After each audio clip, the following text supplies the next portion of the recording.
السلام علیکم۔ پروگرام آئینہ کے ساتھ طاہر احمد بھٹی آپ کی خدمت میں حاضر ہے۔ ایک زمانہ تھا کہ ٹی آئی کالج ربوہ میں تقریبات ہوتی تھیں اور ان پہ مطلب کانووکیشن ہے یا کوئی ایسا موقع ہے تو اس پہ ایسے شخصیات لاہور سے، کراچی سے، دیگر شہروں سے جو صاحبان علم تھے، صاحب قداور شخصیات جو تھیں مختلف فیلڈز کی، وہ بلا خوف تشریف لے آتے تھے۔ پھر ایک نفرت کی اور ناپسندیدگی کی آگ بھڑکائی گئی باقاعدہ سسٹمیٹیکلی، اور پھر اس کے مختلف سیگمنٹس تھے، ہر پہلو سے اس کو ایئر ٹائٹ کر کے سیل کرنا چاہا گیا اس شہر کو۔ پہلے یہ کہتے تھے کہ 74 سے پہلے کہ ربوہ کو، اس میں ایک مطالبہ ہوتا تھا کہ ربوہ کو کھلا شہر قرار دیا جائے۔ دیواریں تو کوئی نہیں تھی، گیٹڈ کمیونٹی تو نہیں تھی، وہ لوگ تو آتے جاتے تھے، بلکہ زیادہ آتے جاتے تھے، لیکن مولویوں کو تو ظاہر ہے ایک بہانہ اور ایک نعرہ چاہیے ہوتا ہے، وہ کسی بھی چیز کو لے اڑتے ہیں، تو وہ جی کھلا شہر قرار دیتا جائے۔ پھر جب وہ کھلا شہر قرار دے لیا گیا تو پھر اس کے بعد یہ کوشش ہوئی کہ اتھے ہن جائے کوئی نہ۔ لمبا عرصہ ایسے ہی تھا کہ ایک آدھ دفعہ ہم نے دیکھا بعض شخصیات کو بھی، تو وہ یوں جھانک جھانک کے ادھر ادھر دیکھ رہے تھے، اپنے آپ کو ایسے سمجھتے تھے کہ جیسے کسی دوسرے ملک میں آئے ہوئے ہیں، جبکہ عام طور پر کوئی اٹھ کے کسی بھی جگہ چلا جائے، ایک ملک کے شہری ہیں، اس میں رہنے والے ہیں، تو اس سے کیا فرق پڑتا ہے؟ لیکن یہ جعلی طور پر اور بنائی گئی اجنبیت تھی، جس کو پانی دیا تھا ریاستی پالیسیز نے، اور جس کی بیکنگ کی تھی ملائیت نے بطور خاص، بلکہ ملائیت نے تو لیڈ کیا تھا، پولیٹیکل پارٹیز نے اس کی بیکنگ کی تھی، اور نتیجہ اس کا یہ نکلا کہ کوئی 40-50 سال جو ہیں وہ پھر ایسی بیگانگی کا راج ہوا کہ لگتا تھا کہ اتھے تو ہن ویزا ہی لے کے جانا چاہیے یا جانا پیندا شاید۔ اور جو بچے کھچے یا ایک کسی حد تک اپنے اپنے دائرے میں گرو کرنے والے ادارے تھے، ان کو بھی جب ضرورت پڑنی ہے تو کوئی ہمت نہیں کرتا تھا۔ آہستہ آہستہ پھر کہیں نہ کہیں درمیان میں کوئی ایک کبھی ایک چلا گیا، کبھی دوسرا چلا گیا۔ تو پچھلے سال ہمارے ایک دوست تھے زاہد کاظمی، وہ گئے اور انہوں نے نصرت جہاں کالج ربوہ میں ادبی میلہ تھا جو، وہاں جا کے 2 دن 2 سیشنز میں خطاب کیا، بات کی، اور جب وہ واپس جا رہے تھے تو انہوں نے مجھے میسج کیا کہ میں آپ کے ربوہ سے، میں نے کہا میرا نہیں ہے ربوہ تو خیر، پر میں بھی ربوہ سے ہوں، یوں کہہ لیں، تو اب واپس جا رہا ہوں۔ تو کچھ دن بعد میں نے انہیں فون کیا، میں نے کہا آپ اعلانیہ ربوہ سے ہو کے آ گئے ہیں تو ابھی تک چل پھر ہی رہے ہیں، مارا قتل تو کوئی نہیں ہو گیا آپ؟ تو ان کے ساتھ ایک اور دوست بھی گئے ہوئے تھے، تو انہوں نے واپسی آتے ہوئے کہیں جو اپنی وال پہ یوں لکھا کہ گوئنگ بیک اسلام آباد فرام سرگودا۔ وہ ظاہر ہے کہ وہ سرگودا کہہ کے تو انہوں نے لپیٹ لیا اپنے وزٹ کو، مگر میں نے کہا وہ بھی ٹورے پھرتے ہیں اسلام آباد جیتے، تو اسی بھی ٹورے پھرتے ہو، مارے تو کوئی بھی نہیں گیا۔ ہمت کرنے والی بات ہے، ایسا کچھ نہیں ہوتا۔ اس سال پھر ہمارے اور دوست ہیں جو یاسر لطیف ہمدانی، اور ان کے ساتھ گئے فرنود عالم، انہوں نے بھی جا کے اسی طرح ایک سیشن کو خطاب کیا، اپنے اپنی باری پہ جو اپنے تجارب تھے جو بیان کیے اور باتیں ہوئیں۔ تو لیکن اس فرق کے ساتھ کہ ان لوگوں نے وہاں وزٹ کے دوران کی اپنی ایک تصویر پوسٹ کر دی جو ظفر اللہ خان صاحب کی کوٹھی کے لان میں کھڑے ہوئے، بیک گراؤنڈ میں وہ ہے، تو وہ ظاہر ہے ایک تاریخی جگہ تھی، بلڈنگ تھی، تو انہوں نے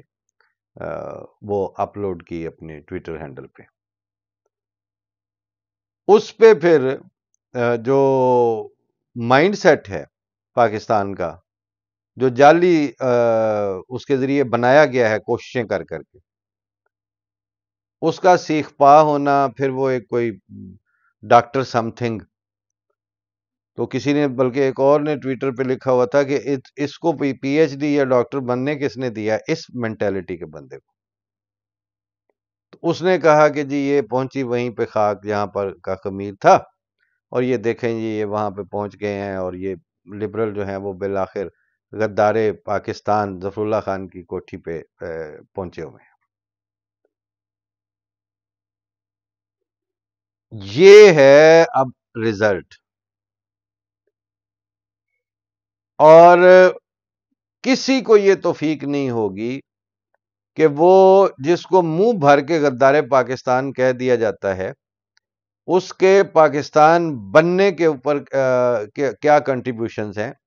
بنے ہوئے پاکستان کے اوپر اس کے کیا احسانات ہیں، اور نہ صرف پاکستان پر بلکہ مسلم امہ کے دیگر ممالک پر، بلکہ ان ملکوں کے معرض وجود میں آنے کے لیے،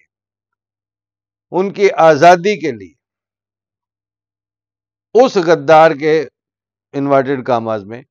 کیا کردار رہا ہے. اس طرف کوئی نہ ڈھونڈے گا، نہ توجہ ہوگی، نہ بات کریں گے، نہ پڑھیں گے، نہ لکھیں گے، نہ سوچیں گے. تو فرنود عالم صاحب سے پھر جب بات ہوئی تو میں نے کہا کہ جی آپ زیادہ وہ ایسا نہ سمجھیں کہ آپ ہی نے ہمت کی ہے، آپ نے ایک جاری روایت کو از سر نو دوبارہ سے شروع کرنے میں اپنا کردار ادا کیا. اس دن پھر ٹیلی فونیکلی میں نے ان کو بتایا کہ یہ وہی جگہ ہے، اس شہر میں مولانا صلاح الدین احمد بڑے شوق سے آتے تھے، اس شہر میں صوفی غلام مصطفیٰ تبسم بڑے شوق سے آتے تھے، اس شہر میں منظور قادر صاحب کانووکیشن کے مہمان کے طور پر آئے ہوئے ہیں، بشارت قادر صاحب کے والد اور سر عبد القادر کے صاحبزادے. اور یہاں پروفیسر حمید احمد خان آیا کرتے تھے، یہاں پر میم شین مشہور صحافی تحریک پاکستان کے سرگرم رکن وہ آیا کرتے تھے. اس کی جس دن فاؤنڈیشن سٹون رکھا جا رہا تھا، جو پہلی افتتاحی تقریب رکھی گئی تھی، اس میں فیض احمد فیض بھی آئے ہوئے تھے. اور نام لیتے چلے جائیں، مولانا اپنا عبد المجید سالک، غلام رسول مہر. تو یہ شخصیات اپنے سرگودا سے تو ریگولر جو وزٹر تھے، ڈاکٹر غلام جیلانی اصغر، ڈاکٹر وزیر آغا، تو وہ سارے آتے تھے اور ان کے قد و قامت میں کوئی فرق نہیں پڑا. بعد میں سنا تھا میں کہ ہمارے اپنا نصرت جہاں کالج جو ہوتا تھا، جامعہ نصرت کالج، اس کی تقریبات میں کسی وقت بانو قدسیہ بھی آئی تھی، مستنصر حسین تارڑ بھی آتے تھے، ڈاکٹر اجمل نیازی کو میں نے خود وہاں ایک آدھ دفعہ آتے راہ چلتے ملاقات ہوئی تھی. یہ وہاں پہ یعنی اس میں جا کے تو کوئی ان کو اجنبیت کا احساس نہیں ہوتا تھا، نہ ہوتا ہے، لیکن یہ روایت ترک کی نہیں گئی، ترک کروائی گئی ہے، اور اس امید پر ترک کروائی گئی ہے کہ اس طرح کے جو سوشل بائیکاٹس والی ایس او پیز ہیں، وہ جب لاگو ہو جائیں گی تو آہستہ آہستہ اپنی موت مر جائیں گے، آہستہ آہستہ اپنا کانفیڈنس لوز کر جائیں گے. ایک تو یہ بات عرض کرنی ہے کہ ہمارے ہاں جو سوچ پائی جاتی ہے وہ آپ لوگوں کو سر آنکھوں پہ رکھنا جو ہے احترام کے طور پر، وہ تو اپنی جگہ پر ہے، لیکن ہم اپنی زندگی کا رس آپ کی شخصیات سے کشید نہیں کرتے.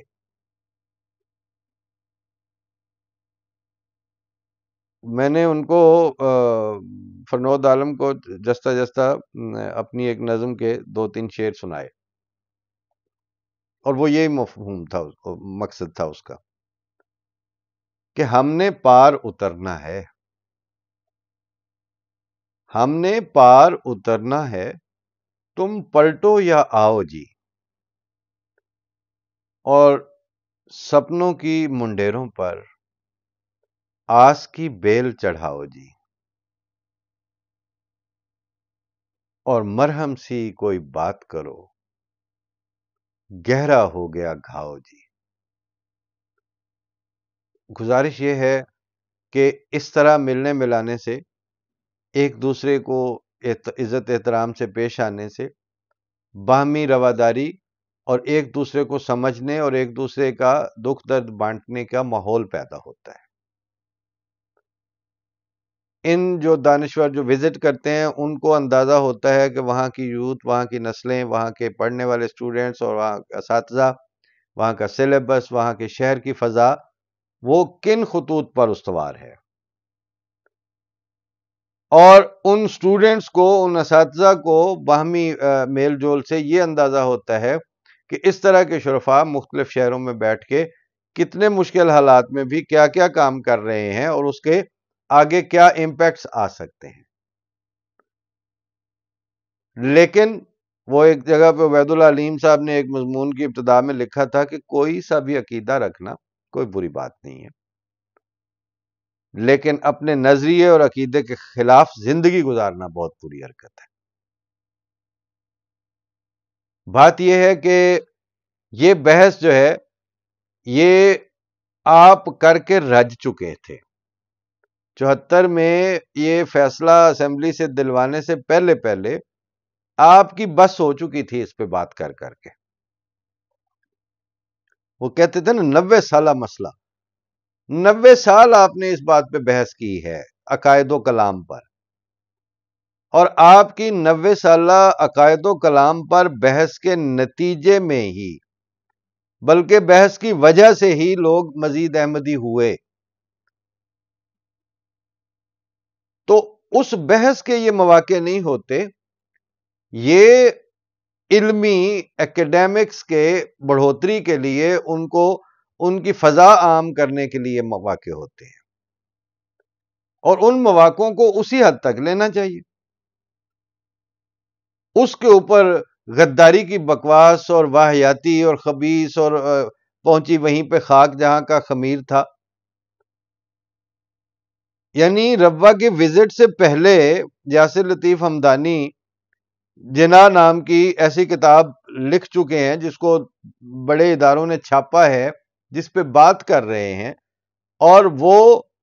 ایک مستند اتھینٹک ڈاکومنٹ جو ہے وہ ایک بندے نے سنگل ہینڈڈلی پروڈیوس کیا ہے، اس کی آپ سے داد دی نہیں جا پا رہی. اور اسی جنا کی اپروچ اور سوچ کو پریکٹیکلی امپلیمنٹ کرنے کی ذہنیت رکھنے والا بندہ جو ہے، اسی سوچ کے تحت اگر ربوہ چلا جاتا ہے تو اس میں موت پڑ جاتی ہے. اسی طرح فرنود عالم کو اگر آپ دیکھیں تو یہ جو رائٹر کمیونٹی اس وقت جو لوگ لکھ رہے ہیں یا بول رہے ہیں یا ایکٹیویزم کر رہے ہیں، اس میں ان کو ایک لبرل اور اپنا انکلوسیو اپروچ رکھنے والے رائٹر کے طور پر پہچانا جاتا ہے. آپ بتائیں کہ اگر ایک انکلوسیو اپروچ رکھنے والے لبرل اور سب کو سب کا حق دینے کا دعویٰ رکھنے والے رائٹر کو یہ کہا جائے کہ فلاں جگہ پہ نصرت جہاں کالج میں ایک ادبی میلہ ہے تو آپ اس میں تشریف لائیں، بچوں سے بات کریں، اور وہ آپ کی ملائیت زدہ تعفن زدہ فضا کے اور گھٹن والی حرکتوں کے خوف سے، آپ کے خوف سے اس شریف النفس طبقے کو انکار کر دے، تو آپ بتائیں کہ جو اس نے پچھلے 10-15 سال لکھا وہ کس کھاتے میں جائے گا. ہمارے دادا کہا کرتے تھے کہ گھوڑے جو ہیں وہ اپنے ناک کی خاطر بھاگتے ہیں ریس میں، اس کو ایک ذاتی ہوتی ہے کہ اگر میں سلیم کوثر صاحب کا شعر سنیے، مفہوم ادا کر رہا ہے کہ تمہیں ان موسموں کی کیا خبر ملتی اگر ہم بھی گھٹن کے خوف سے آب و ہوا تبدیل کر لیتے، ہمیں بھی گر تمہاری طرح جینے کا ہنر آتا، مکان اپنا وہی رکھتے، پتہ تبدیل کر لیتے۔ جیسے یہ انہوں نے کبھی سیلاب شلاب پہ آنا ہوتا ہے تو وہ لینڈ کرتے ہیں ربوہ کی کسی جو بچی ہوئی جگہ ہو ہیلی کاپٹر پہ، اور پھر ادھروں ادھروں ہو کے نس جاندے ہیں، وہ چاہے شہباز شریف ہو یا مریم نواز ہو یا جو بھی ہو۔